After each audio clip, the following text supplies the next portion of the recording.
কিছুদিন আগে বর্ডারে একটা ঝামেলা শুরু হয়। অনেক গোলাগুলিতে আমার হাজবেন্ড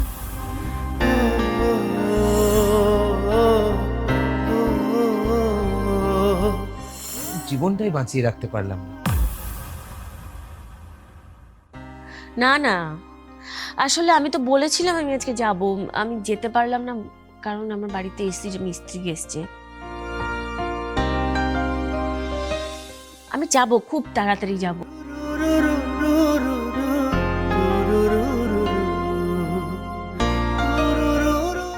আচ্ছা ঠিক আছে। হুম হুম, ওকে ওকে। ম্যাডাম, আমি না একটু পরে কল করছি। হ্যাঁ আপনার কাজ কমপ্লিট। আচ্ছা ঠিক আছে, আমি তো দেখতে পারলাম না। আমি সব দেখে নিয়েছি ম্যাডাম, সব চেক করে নিয়েছি, কোনো সমস্যা নেই। তারপরেও যদি কোনো সমস্যা হয় আপনি আমাকে ফোন করবেন, আমি এসে দেখে যাব। কেমন? আসি। আচ্ছা ঠিক আছে। ও, আর আপনার পেমেন্টটা? ও আপনি ফ্রি হয়ে পাঠিয়ে দেবেন, অনলাইনে পাঠিয়ে দিন। আমার নাম্বার তো আপনার কাছে আছেই। ওকে। আসি।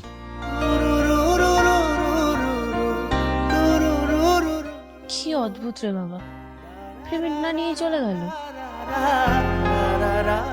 পেমেন্টটা করেই দিই।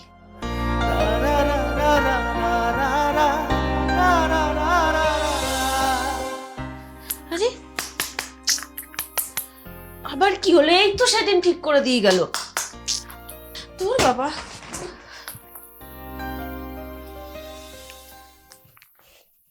হ্যালো। হ্যালো। হ্যাঁ ম্যাডাম বলুন। দাদা, আপনি আগের দিন এসিটা ঠিক করে দিয়ে গেছিলেন, আবার খারাপ হয়ে গেছে। ও আচ্ছা, ঠিক আছে, অসুবিধা নেই, আমি আজই ঠিক করে দিয়ে আসছি কিছুক্ষণ পর। ওকে। ওকে।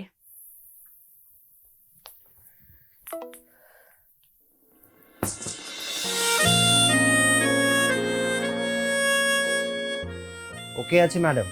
আগের দিনও তো তাই বললেন। আসলে ইলেকট্রনিক্স জিনিস তো, কখন যে কি হয় বলা যায় না। বুঝলাম। কত দিতে হবে আপনাকে? টাকা লাগবে না ম্যাডাম। তা বললে হয় নাকি?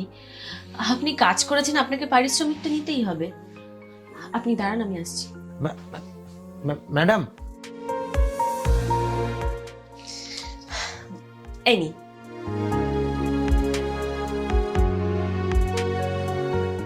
Thank you madam.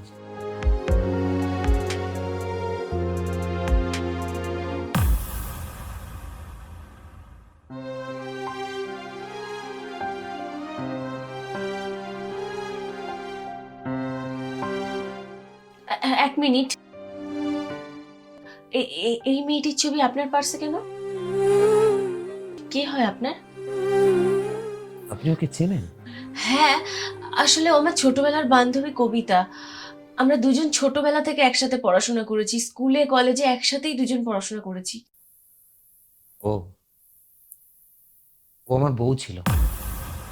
ছিল মানে? ছিল মানে এখন আর নেই। আসলে বছর চারেক আগে আমাদের বিয়ে হয়। কিছুদিন আগে একটা অ্যাক্সিডেন্টে ও মারা যায়। কি বলছেন কি আপনি? আমি তো বিশ্বাসই করতে পারছি না। কবিতা আমার খুব ভালো বন্ধু ছিল। আসলে কলেজ পাস আউট হয়ে যাওয়ার পর আমাদের মধ্যে আর সেরকম যোগাযোগ ছিল না, কিন্তু আমি শুনেছিলাম ও একটা ছেলেকে ভালোবেসে বিয়ে করেছে, কিন্তু ওর পরিবার কখনো ওকে মেনে নেয়নি। আপনি ঠিকই শুনেছেন ম্যাডাম, সেই হতভাগ্য ছেলেটি আমি। ঘর বাড়ি পরিবার বন্ধু বান্ধব সবকিছু ছেড়ে এক কাপড়ে আমার সঙ্গে সংসার করবে বলে এসেছিল। আমি ওর জীবনটাই বাঁচিয়ে রাখতে পারলাম না। ওর ভালোবাসাটাই ভগবান আমার থেকে কেড়ে নিল। কষ্ট পাবেন না, সবকিছু তো আর আমাদের হাতে থাকে না। আমরা চাইলেই তো আর সবকিছু আটকে রাখতে পারি না। যাকে দ্বিতীয়বার বিয়ের কথা আর ভাবেননি? হুম? না, ভাবিনি। তবে মনে হচ্ছে এবার ভাবতে হবে, জানেন। আসলে ছোটবেলায় বাবা মাকে হারিয়েছি, এখন কবিতাকে হারিয়ে আমি নিঃস্ব। ও, আমার একটা বেঁচে থাকার রসদ আছে জানেন। আমার একটা 1.5 বছরের মেয়ে আছে, ওর নাম দুর্গা।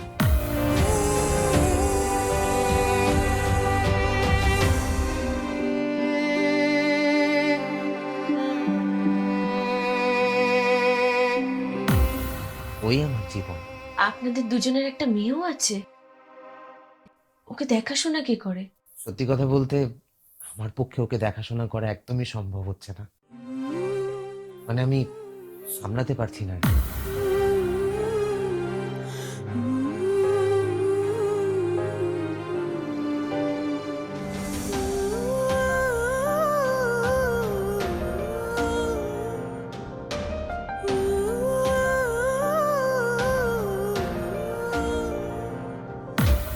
তাই এখন একটা আয়া রেখেছি।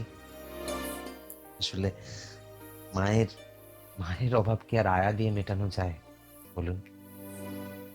তাই ভাবছি বিয়ে করাটা জরুরি। দেখাশোনা শুরু করেছেন বিয়ের জন্য? না না, আমাকে কে বিয়ে করবে বলুন? একে বিবাহিত, তার উপর একটা 1.5 বছরের বাচ্চা। যদি আমি আপনাকে বিয়ে করতে চাই?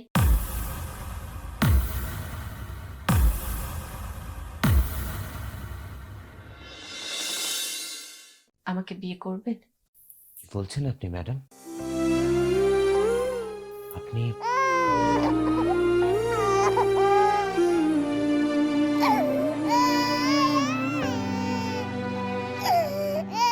ম্যাডাম,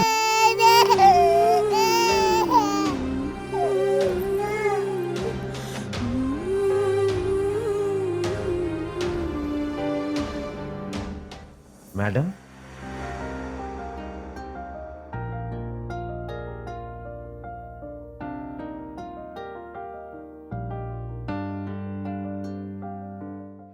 আমার হাজবেন্ড আর্মিতে চাকরি করতেন। কিছুদিন আগে বর্ডারে একটা ঝামেলা শুরু হয়। অনেক গোলাগুলিতে আমার হাজবেন্ড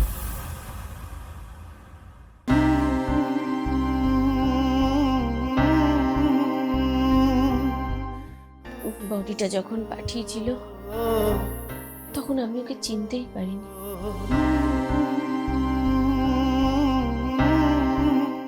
বাচ্চাটার বয়স মাত্র 3 মাস। বাচ্চাটার মুখও দেখে যেতে পারিনি। কি নাম ওর? জয়। আমি চাই ওর সমস্ত প্রতিকূলতাকে জয় করে বেরোক। আমি আর আপনি একই পরিস্থিতিতে দাঁড়িয়ে আছি। আমার মেয়ের একটা মায়ের দরকার। আমার ছেলের একজন বাবার। আচ্ছা, আমরা আমরা স্বামী স্ত্রী না হয়ে উঠতে পারলে ওরা দুজন তো একজন বাবা মা পাবে। আপনি ঠিকই বলেছেন ম্যাডাম, ওদের দুজনের জন্যই হয়তো আমাদের এক হওয়াটা জরুরি। কিন্তু ম্যাডাম, আমি খুব বেশি পড়াশোনা জানি না। লোকের বাড়ি বাড়ি কাজ করে বেড়াই। আপনার কোনো অসুবিধা নেই তো? একজন খাঁটি মানুষ হওয়াই সব থেকে জরুরি।